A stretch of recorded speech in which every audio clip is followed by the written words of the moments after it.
while we all have looked forward to coming to Staples Center and to see Kings hockey. How many times over the years have we talked hockey with Bob, listened to his stories, and if we were lucky, saw his baby picture? You're not going to see that today. Darn it. These screens aren't wide enough.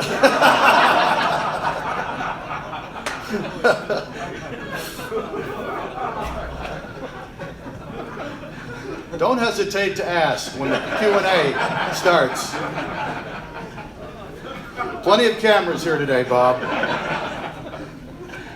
On a personal note, when the Nixons moved to join the Kings 36 years ago, it was Bob and Judy Miller who immediately made us feel part of the Kings family, made sure we were part of holiday activities, and helped us make California our new home.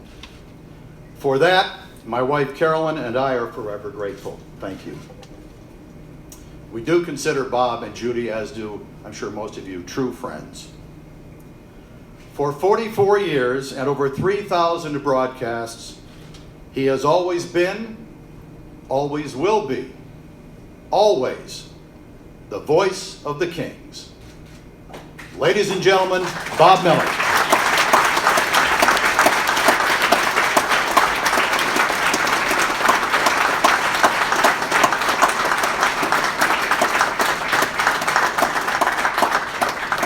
Thank you very much, Nick, and what a nice crowd. Nice to see everybody here, so many familiar faces of people that we've worked with for so many years, and welcome to everybody watching on television, on Fox Sports West Prime Ticket, and also on the Kings digital platforms around the country today. I don't want this to be a sad situation. I thought when Nick said before we begin, I thought we were going to have to stand for the invocation, and he went on beyond that. But I appreciate everything that you said. I've had a great time working with people and visiting with fans and everything down through the years. I'll make some comments, and then at the end of this, be happy to try and answer some questions that you may have. There have been several health incidents, as a lot of you know, this past year. They've been well documented. February 2nd, 2016, had quadruple bypass heart surgery, a very invasive surgery and quite a lengthy recovery. So that was incident number one. About 3 months after that, on May 20th, had what they call a transient ischemic attack, better known as a TIA. It's kind of it's a mini stroke that comes and goes, and in about an hour and a half it may be gone and you feel fine, but you did have a stroke. And I had hardly any use of my right hand, and trying to tie my shoelaces, I knew something's wrong. I have no coordination there. So I went to the hospital, stayed overnight there so they could do some tests. And then I felt fine recovering, and All-Star Weekend, really in my mind out of nowhere, after doing a couple of days of events around the All-Star game, started to notice I was slurring my words, and the next day we came down to do a live television show on Fox Sports West, and Judy said, you don't look good. And went over to the TV set, and Nick Davis was there and a lot of other people, and said, no, I said, I think I can do this. They said, no, we don't want you going on camera. So then they brought me over here to Staples Center, got some medical help. Chris Kingsley had the medics come up and see what was going on. They suggested we call an ambulance and get you to a hospital.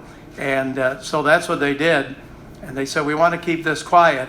The ambulance pulled down the tunnel here at Staples Center, and they wheeled me down the main concourse. There were only about 250 workers coming in to work. And so much for keeping it quiet. And then I'm in the back of the ambulance, and I was feeling pretty good. And I heard someone say, is that Bobby Miller in there? I'm going in, and I look over my shoulder, and it was Bobby Orr. Opened the door. Hey, Bobby, what's going on in here?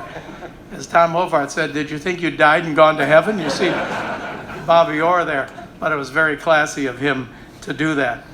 So they took me over to County USC Medical Center where they could do some tests, then transferred me to Keck Medical Center, Keck USC Medical Center. They did CAT scans, MRI, a scan to test the blockage in the carotid artery, and they kept me in there for 4 days and did a stent in the left carotid artery to clean that up. There was some bits of plaque breaking off, entering the bloodstream, which goes to your brain, and they were concerned about that. They're still concerned a little bit about the right carotid artery, which is maybe about 60% blocked. And he said, right now we don't have to do anything, but we got to keep an eye on that. So after that situation, I was told, go home, take it easy, rest, don't do too much.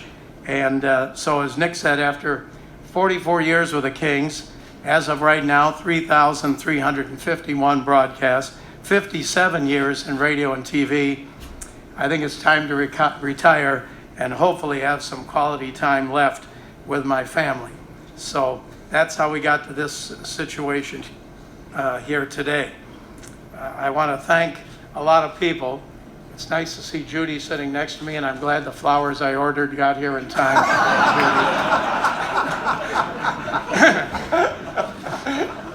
Brooklyn Boyers brought those up. Thank you very much. Very nice.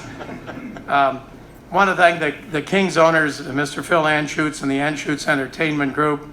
Dan Beckerman, the CEO and president, is here today. Ed Roski Jr. of Majestic Realty. I have worked for every owner who's ever owned the Los Angeles Kings. Something Chick Hearn didn't warn me about is the first owner, Jack Kent Cooke, that he might get involved.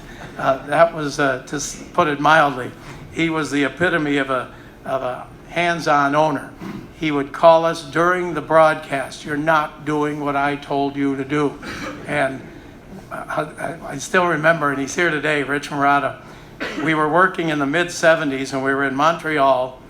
And in those days, we didn't have a studio, and Rich would go down to ice level to interview a player. And he got down there, and they told me, Rich's mic doesn't work, so keep talking, keep talking. They're giving me the stretch sign, keep talking, keep talking. And I thought, okay, this is getting a little lengthy, but it's okay. And then he said, now throw it down to Rich. Threw it down to Rich. The phone immediately rang in our booth in the Montreal Forum.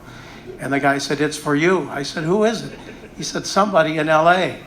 And the guy in LA said, Mr. Cooke just called. I said, what did he want? I thought, to obviously congratulate me on filling all that time. He said for you to quit hogging the mic and let Rich talk once in a while. So my thanks to everybody in management at Anschutz Entertainment Group, also everybody at Fox Sports West and their management, our game night TV crew, and they're there every night and do a great job. Producer Steve Dorfman, our director Mike Hassan, also the pre and post game producer Joel Goodling, statistician Doug Mann, and stage manager Donna Moskal, and our entire crew that does such a great job on the telecast. To the Kings management, the coaching staff, there have been about 500 or so players play for the Kings in my 44 years. All my broadcast partners started out with the late Dan Avey, followed by Rich Marotta, and then Pete Weber, who's now with Nashville, and then Nick Nixon came in, and for the last 27 years, the longest of any two people on TV in the NHL, Jim Fox was my partner and certainly taught me a lot, as all of them did, about this game. And then thanks to everybody who was filled in my illness. Nick last year did a lot of filling in for me, and of course this year, starting with Gary Thorne, Ralph Strangis, and then followed by Chris Cuthbert and Jiggs McDonald. And all of them have done an excellent job, and even to this day now, Ralph is continuing and doing a good job. So I appreciate all of that, and of course all the other announcers that I've worked with: Patrick O'Neill, Daryl Evans, Sean O'Donnell, John Rosen, and Alex Curry. I received a very nice phone call yesterday from New York, and I answered the phone, and the person said, "Bob Miller." I said, "Yes, this is Gary Bettman." And I've listened closely because I thought, no, this is somebody else really pulling a trick on me. And the longer I heard him talk, I knew it was Gary Bettman. He had some very nice things to say. It was very nice and classy of him to call. So I'm very happy to have here at the head table my wife of 53 years, Judy.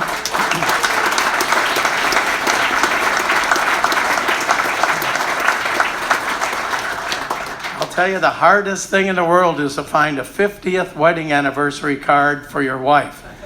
They don't make many of those. They don't think people make it that far.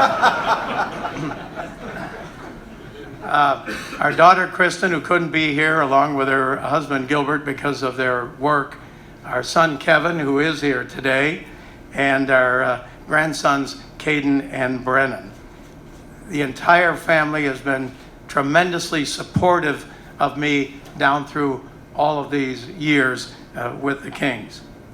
To the radio and TV announcers and the newspaper writers who are here, and even if they're not here, they have been very supportive of me and had some very nice things to say, and I appreciate that. And of course, to all the Kings fans for their support and positive comments down through the years. I have always enjoyed meeting and visiting with Kings fans, and I appreciate all that they have done. I've been very fortunate to have a long career in my chosen profession. Actually, what I wanted to be as a youngster, as a lot of American youngsters do, I thought I'd be a professional baseball player. Played in high school, played 2 years in college at the University of Iowa, but my baseball future was decided one day at Iowa in an intra-squad game, facing our best pitcher, a guy named Bob Pearl. And I got a solid line drive base hit to left field. Hit it really good, and I was on first base, really feeling good about myself, and I heard our coach holler, "Pearl, how could you let him get a hit?" And I knew, I think this career is coming to an end. So lately, I've been working on one-year contracts. Didn't want to say I'll be here another 5 or 8 years or something and then have to leave early. This is not the way I wanted it to work out. It is another one-year contract, and I really wanted to finish all of the games this season. But with those health incidents that I mentioned, it really is not going to work out that way. I do plan to, and I hope I can do 2 more games. The final game of the regular season here at Staples Center on April 8th against the Chicago Blackhawks, and the next day in Anaheim against the Ducks on April 9th. So do those 2 games, and then that would be it. So that's about all I have to say. I just want to let all of you know, and again, I see so many familiar faces in the crowd, and I appreciate everything that you have done down through the years. Things you've said, things you've written, how friendly you've been, and I always had a great time in this room getting together and have some stories and some laughs, and I always had a great time doing the games. There is some stress doing the play-by-play, and I think sometimes you don't realize it when you're doing it. The game is exciting. You want to see the team win. You want to see them come from behind to win. And there are times when I would say to myself, where would I rather be than right here doing this game? And that's the way I felt. And I still got excited about doing live TV. So I hope to see some of you around at some of the Kings events and visit with you and some of the Kings fans in the future years.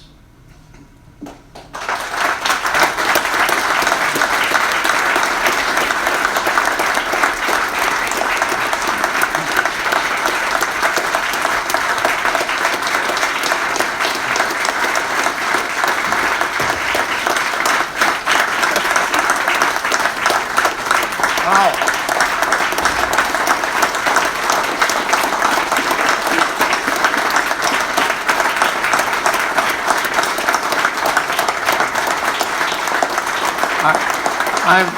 I'm honored. Both sides of the aisle are standing. Thank you very much.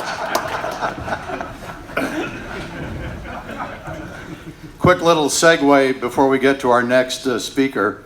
Bob began his hockey broadcasting career in 1968 with the University of Wisconsin, and in his final year established himself as one of the preeminent sportscasters, not only here in Southern California, but also throughout the NHL.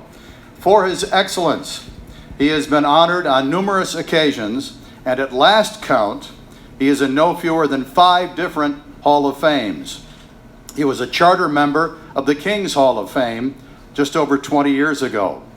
He has also been inducted into the Southern California Sports Broadcasters Hall of Fame, the California Sports Hall of Fame, and the Wisconsin Hockey Hall of Fame. And in 2000, received the Foster Hewitt Memorial Award and induction into the Hockey Hall of Fame. Quite a resume. At this time, please welcome another Hall of Famer, King's President of Business Operations, Luc Robitaille. Thank you, Nick. Not easy. In Los Angeles, we've been very fortunate. I mean, about the voices that we've had. You think of the Dodgers, you think of Vin Scully, the Lakers, Chick Hearn. For us, all hockey fans, and especially the Kings fans, have so much passion. We've had Bob for 44 years. It's what a team that would have been. What a line, But it's truly, we've been very, very fortunate that you shared your voice with us, and we'll be grateful forever. Thank you. We're very happy for you. We're happy for Judy. We're happy for your family that you're going to get to spend some good quality time. I mean, we all know it's a hard life. It's a lot of traveling, so we're glad that you get some time, and you guys are going to be able to spend some very quality time. We know also that your health is what's most important right now, and so we're with you, and we're going to be with you for the next while, and while we're going to celebrate your amazing career. We know the next few weeks are going to be very special. Those last 2 games, I think we're all going to be looking forward to it. Kings fans, Ducks fans, and all hockey fans across North America will be looking for it. One thing for the record I want to make sure is knowing that today, because you see, we did an event for YMCA about 3 weeks ago, and Bob thanked everyone in the room except our CEO, Dan Beckerman. So now I noticed today you thanked them first. That was really good. So that tells me that when we said to you we'd like you to stick around with us, that's still important to you. Also, I'm not sure you're a great listener. I'm going to have to talk with you, Judy, because years ago we told you had a lifetime contract, and every year you kept saying, so 1 year you kept trying to negotiate with us. Like, we'd be going in the meeting, it's a lifetime contract. Like, what do we have to talk to him? You didn't tell me whose life it was.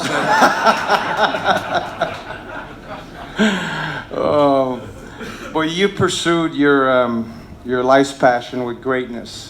And you're such a humble man, and you were so authentic on the way you described the game and what you did, and that's why so many people are here, and you mean so much to so many people in the city of Los Angeles. For sure, the LA Kings fans. I mean, as they go, they always talk about you, and you've meant so much for all Kings fans over the years. I'm so glad that we got 2 Stanley Cup for you too. So am I. For the players too, I've said it before. Every one of our event, whether we scored a goal or our goalie made a big save, we had a big win, you made it so special. And for our parents, you made it very, very special for them to listen to our family. So thank you for that. And those are going to be tough shoes to fill, so we'll miss you. We're going to miss you dearly. We know you're going to be around because you're our friend. For any of us that have had the privilege to have dinner with you and be around you, you know, you still got to hang around because we need those stories. And yeah, we still wants to see the baby picture. And me personally, now I know you got more time, so you give me more movie critics, so you can work with me a little bit on the good movies. But I think we just want to take this moment, and we're going to take the next little while to celebrate your career and your life. But really, all of us, we want to say thank you. Thank you very much for everything you've given us, and we want to celebrate with you. So now we have a short video that our guys put together. So we're just going to show it to you, and I think after that we're taking questions, correct, Nick? All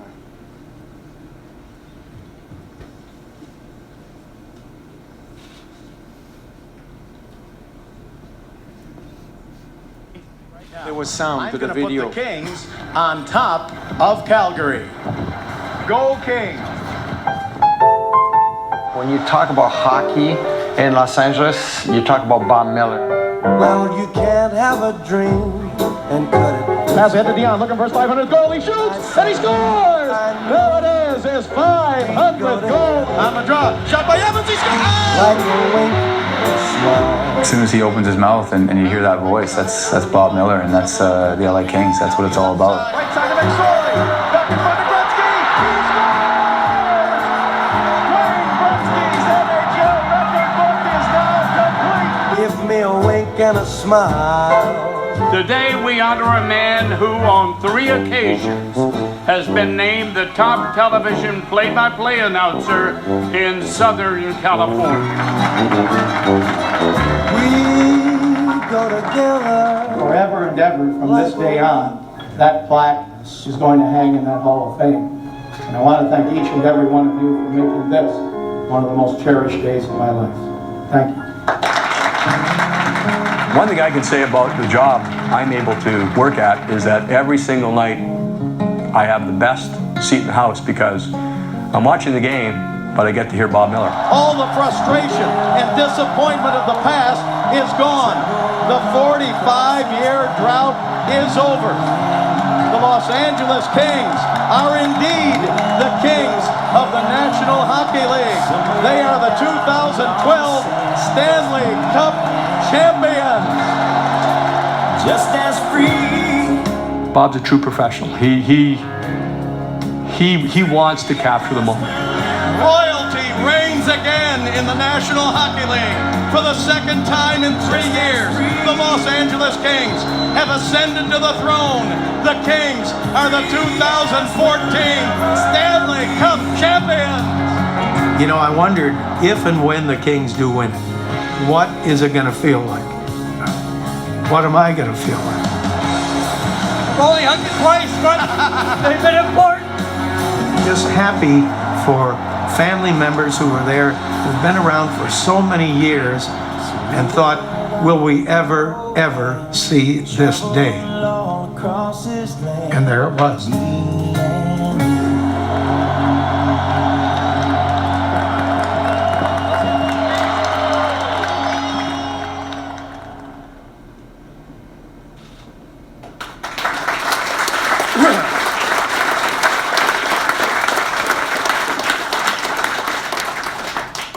And now, ladies and gentlemen, we will open up the room for some questions, and please wait for the microphone to get near you before you ask your question. We'll start off. Go ahead, Jim.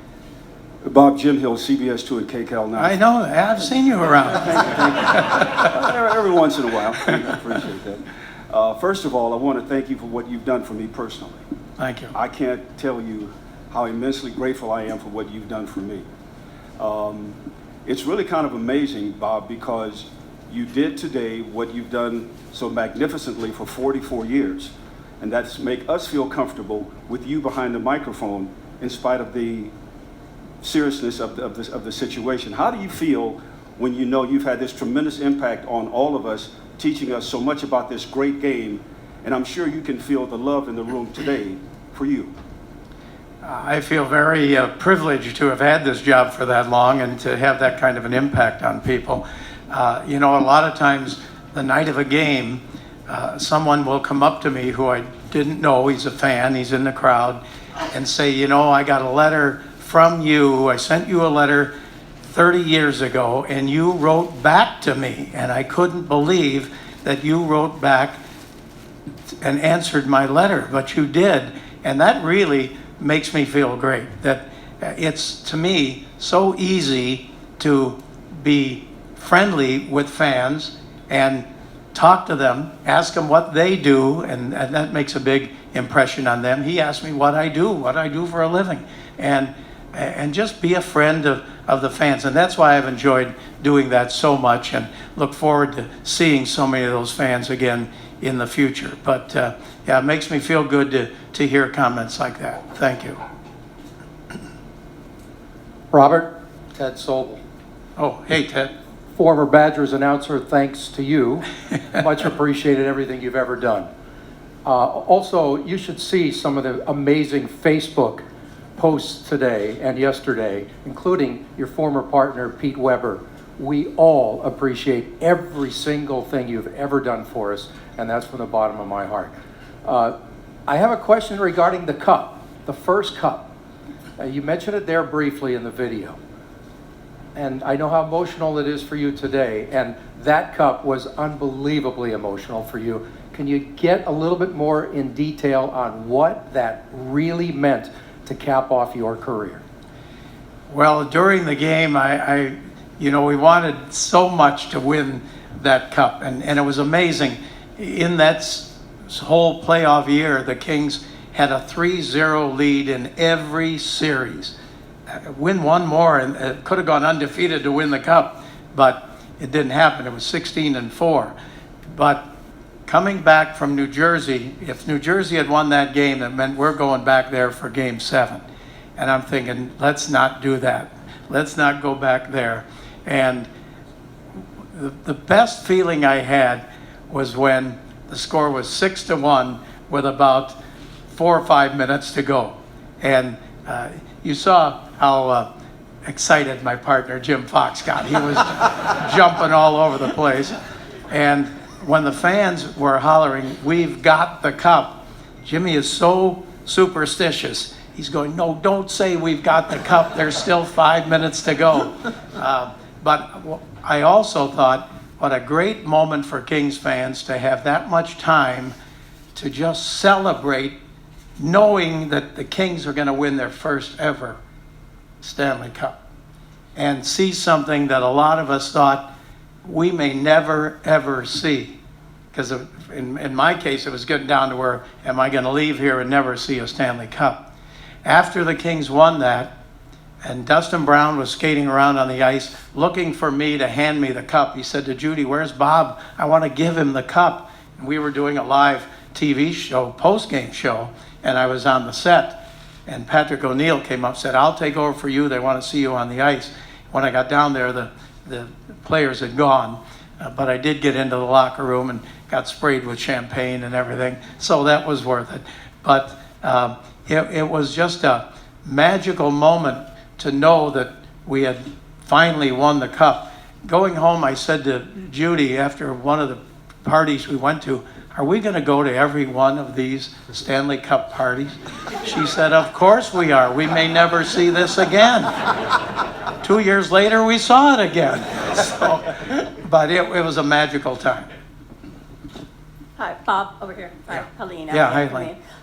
Just wondering, when the doctors told you that you kind of have to take it easy, did you try and fight them? Did you try and argue? Did you try to say, "You know what, I can do some games," or anything like that? Or did you just realize, "You know what, I should probably pull back"?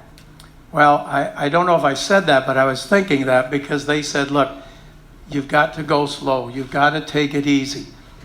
And I said, well, in this sport, in my mind, there's no taking it easy. When they drop the puck, you're going, you're on, and that's what the fans expect from you, and that's the way you want to do the game. You want to be involved in it. You want to be energetic, excited, and you can't just say, "Well, I'll do 2 periods really dull, and then I'll get excited in the 3rd period." So I knew I wasn't going to be able to do it, take it easy while I'm doing the games. But they had the best interest in mind, just slow down. And I kind of knew then that this would be the time, with the exception of doing those 2 final games. I hope I'm going to be able to get through those 2 games. They're back to back. I probably could have picked a little easier one, like a month apart or something. But if I can do those 2 games and do them well, that's what I want to do. Finish off the season at least doing a couple of games. So Ralph, you can take those days off, but don't go too far. Hang around. Stand right behind me, will you? Yeah. Congratulations, Bob. I want to know if you could talk about your career has been just amazing. What is it about this sport that makes it so special for you? The competition on the ice, the specialness of these players, their abilities. What makes this sport beyond the others for you? You know, I had never grown up doing hockey. Did football and basketball in high school, and then at the University of Iowa they didn't have a hockey team, so did football and basketball there. And working in Madison, Wisconsin, the hockey team got really good. I was doing football and some basketball. The hockey team got really good under Badger Bob Johnson, who came there. And one day, I think a Tuesday afternoon, I was walking down the hall and our program manager said to me, "This Friday and Saturday, I meant to tell you, we're doing Wisconsin hockey and you're doing the play-by-play." I'd never done a game of play-by-play. Grew up in Chicago, watched the Blackhawks, but as everybody knows, Joe and Ralph and our Jim and know that it's a lot different doing the broadcast than just watching the game. And yet I remember now, from the moment they dropped the puck, it was the most challenging play-by-play I had ever done, to try and keep up with the speed of the game at a pace where the listener, especially on radio, can get a picture in his mind of what's going on the ice. And yet you keep up with what's going on in the moment. And I thought, I love this. I loved getting a call right on a scoring play. And I think that's what was in my mind. I really enjoy doing this sport. And it's been the enjoyment I've had all these years. Hey, Bob. Over here. Yeah, Elliot. First of all, how are you, health-wise? And then I have another question, too. I'm pretty good, I think. The only thing that concerns me, and probably always will, is how quickly the strokes that I've had have come on with, for me, very little warning. Like that TIA that I had, just one morning got out of bed and thought, what's wrong with my arm, or why can't I tie my shoelaces? And went right to the emergency room. And then the attack the other day of the All-Star break, where right up until then, hosting those events that Luke talked about with Gary Bettman and interviews with Hall of Famers that were at the All-Star. I did 4 hours of those on Thursday night, and they went well. I felt fine. And then all of a sudden, to find out something happened like that, makes you think about being on the road, being in an airplane, being in your room alone in a hotel in the middle of the night, and it gives you reason to stop and just think about what's going on. So outwardly, I think I feel pretty good. Sometimes maybe a little equilibrium thing that comes up where you feel like you're off balance or anything. Not that I've fallen down, but so some of those things have meant this is time to just really take it slow and step back. The next thing is more of a broadcasting thing. I remember Bob Shepard, the Yankees public address announcer years ago, said his favorite name to call was Alvaro Espinosa. Did you have one name of one player that you just loved to say on the air? And did you have one name of one player you just dreaded and hoped he was a scratch that night? I'll take the second one first. There was a player named Branko Radivojevic. And he was with Arizona, and we were playing there that night. And I went over to check, which I always do with the other announcers, because the way they say the name is the way we're going to say it. The coaches say it wrong, players will never correct them. And a lot of them, especially European, I can't say it in the dialect that they use. So I went over to them and said, how do you say this? He said, Branko Radivojevic. And I said, he's scratched, isn't he? He's not playing tonight? They said, no, he's playing tonight.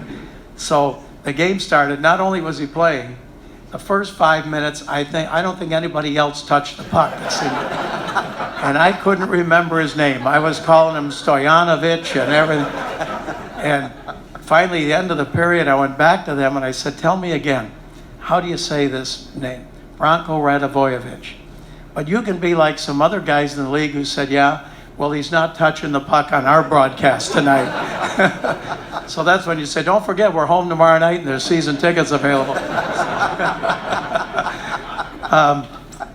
As far as the names I really love to say, I think I had the greatest time early on in the career, in the mid-70s and 80s, when watching players like Guy Lafleur and come down the ice, just flying down the wing and fire from the top of the face-off circle and score, and where everybody could see it. Now, as most of you know, it's like a rugby scrum in front of the net, and sometimes you wonder who, the light went on, but who touched it? I have no idea, and neither do most of the referees have no idea who touched it. I thought it was more wide open in those years, and you could really get into describing a player making a great play.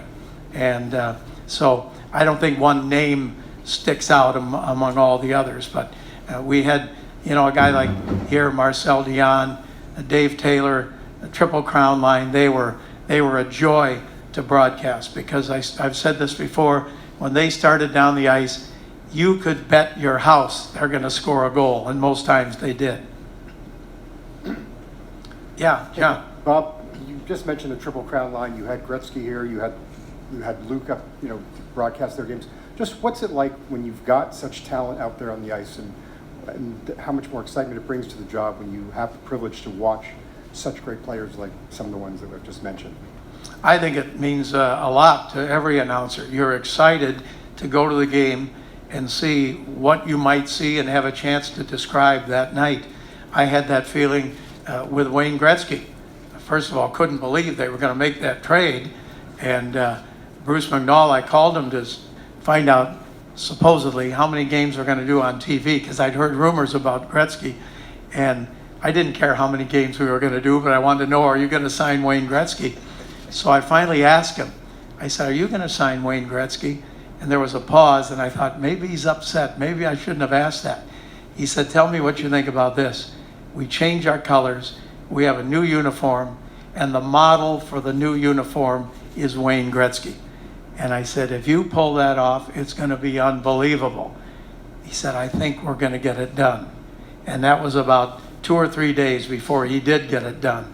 And so every time I would come to the games that night, you would think, what am I going to get a chance to see tonight that I've never seen before? And that's exciting to me. Bob, it's Dennis Bernstein. Words of advice for the person that's going to step into the massive void that you leave behind once you depart. Well, thank you. I don't know if it's going to be a massive void, but I think, like anybody always says, don't try to imitate somebody else. We've all heard announcers, and you do a little bit of that sometimes, I think, but don't try to say, oh, he sounds like so-and-so and like so-and-so. I think whoever gets the job, just do the job that you can do to the best of your ability. Be yourself, and take it from there. And my opinion is, sometimes maybe the first year or two, fans, I don't like that guy. He's not what I heard before.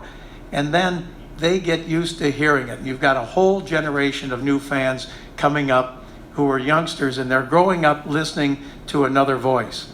And pretty soon they're going to say, I like that guy. He's really good. And I think that could certainly happen in any sport with somebody coming in and taking over. So, Judy, what do you think? We haven't heard from you. No.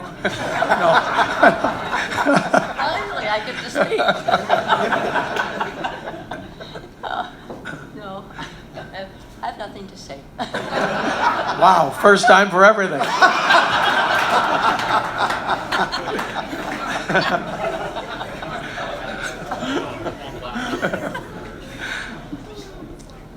Yeah, in the back. Hi, James Rojas with 790 KABC. Yeah. Can you talk about the emotions every time you go into a booth, put on the headset?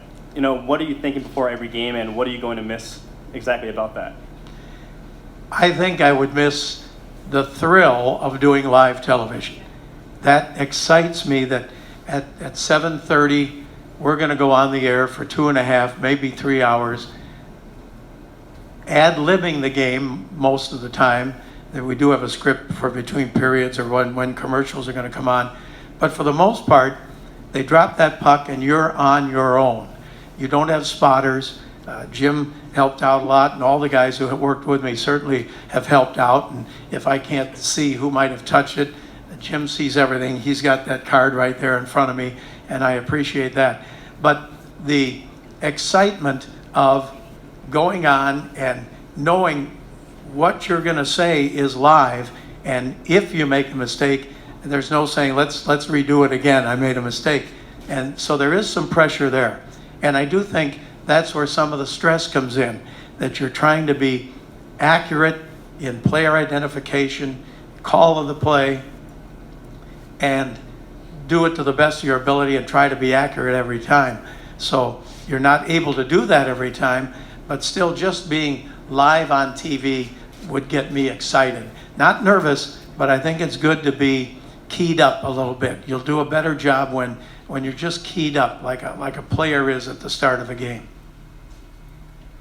Yeah, Gan. You. Bob, someone who's achieved all that you've achieved and contributed to the hockey here in Southern California, I don't know if you've thought about this, but what do you view your legacy is going to be? And I'd actually like Judy to answer this too. What your legacy is going to be? I think it's going to be how you enjoyed all the broadcasts that I did. And just,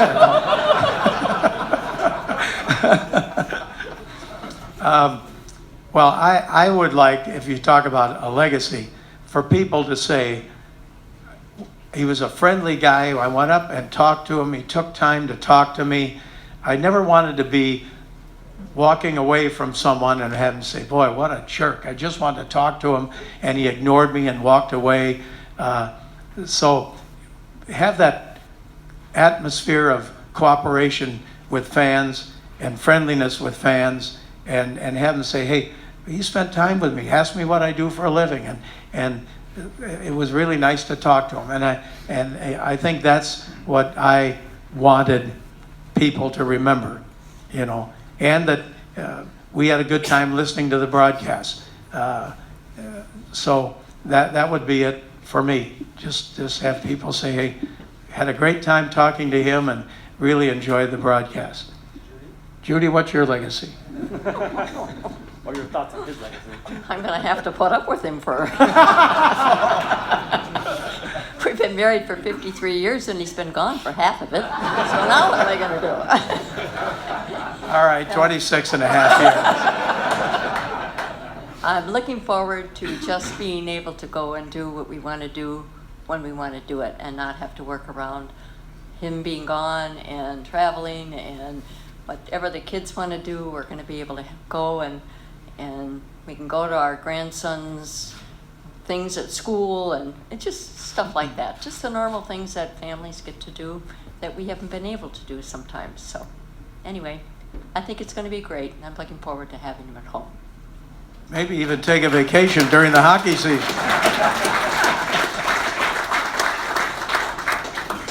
Well, thank you everybody for attending, and just a quick note, Bob will not be doing one-on-ones here today. If you would like to schedule a one-on-one, please see the Kings PR department. Mike, Jeff are over here. And we will have some photo ops here as Bob and Judy and Luke stay on the stage. So again, thank you all for coming out, and go Kings, go. All right, thank you. Thank you, Nick. Doug Mann, I got something for you.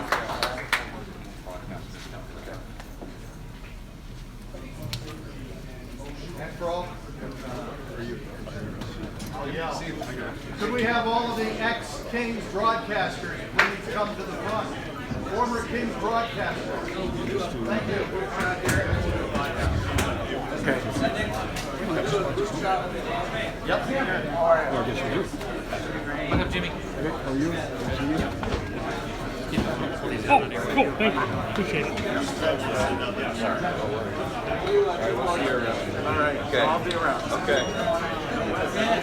You want to...